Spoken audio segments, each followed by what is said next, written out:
Pada pertemuan kali ini kita akan membahas mengenai teori spesifik dan konseptualisasi kepemimpinan. Teori spesifik dan konseptualisasi kepemimpinan yaitu bersifat fokus pada karakteristik pribadi pemimpin seperti kecerdasan, karisma, dan ambisi. Kemudian dari sisi perilaku yaitu fokus pada tindakan dan gaya pemimpin seperti autokratis versus demokratis. Kemudian dari sisi situasional yaitu fokus pada bagaimana situasi dan konteks mempengaruhi gaya kepemimpinan yang efektif. Kemudian dari sisi hubungan yaitu fokus pada bagian pemimpin membangun dan memelihara hubungan dengan pengikutnya. Kemudian ada sisi transformasional yaitu fokus pada bagian pemimpin menginspirasi dan memotivasi pengikutnya untuk mencapai tujuan bersama. Kemudian ada kepemimpinan autentik yaitu fokus pada pemimpin yang menunjukkan kesadaran diri, transparansi, dan integritas. Kemudian ada konseptualisasi teori kepemimpinan. Yang pertama ada teori kontingensi, yaitu kepemimpinan yang efektif tergantung pada situasi dan konteksnya. Kemudian yang kedua ada teori atribusi, yaitu teori yang pengikutnya menghubungkan hasil dengan karakteristik pemimpin.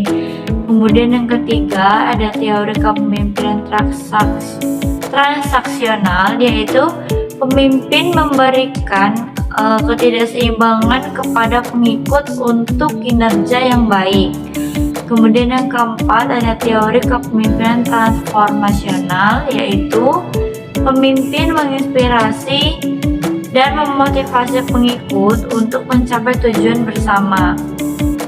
Kemudian yang kelima yaitu ada teori kepemimpinan karismatik, yaitu pemimpin memiliki karisma dan mampu menarik pengikutnya.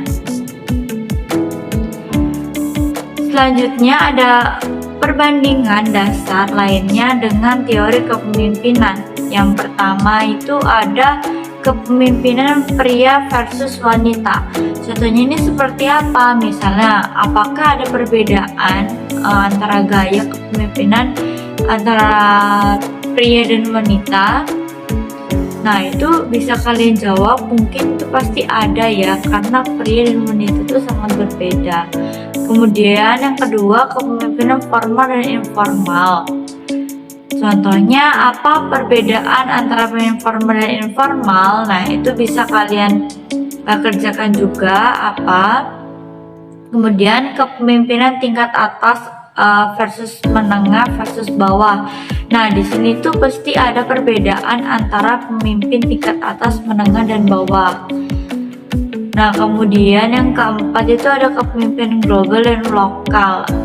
Apa perbedaan antara pemimpin global dan lokal? Nah, itu juga pasti ada perbedaan dari kepemimpinan global. Itu maksudnya global itu berarti mendunia ya. Kalau misalkan lokal itu berarti hanya mencangkup di bagian daerah situ saja.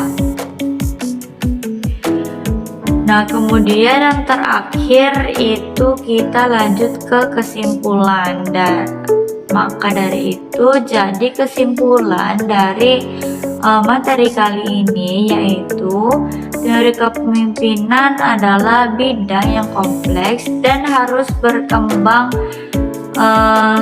pada banyak spesifik dan teori pemimpin yang berbeda-beda. Tidak hanya satu gaya kepemimpinan yang terbaik untuk semua situasi, tetapi juga pemimpin yang efektif dapat menggunakan kombinasi dari berbagai spesifik dan teori. Nah, mungkin itu saja materi yang dapat saya sampaikan. Jika ada kurang kata yang kurang jelas, kalian bisa tanyakan di kolom komentar. Terima kasih.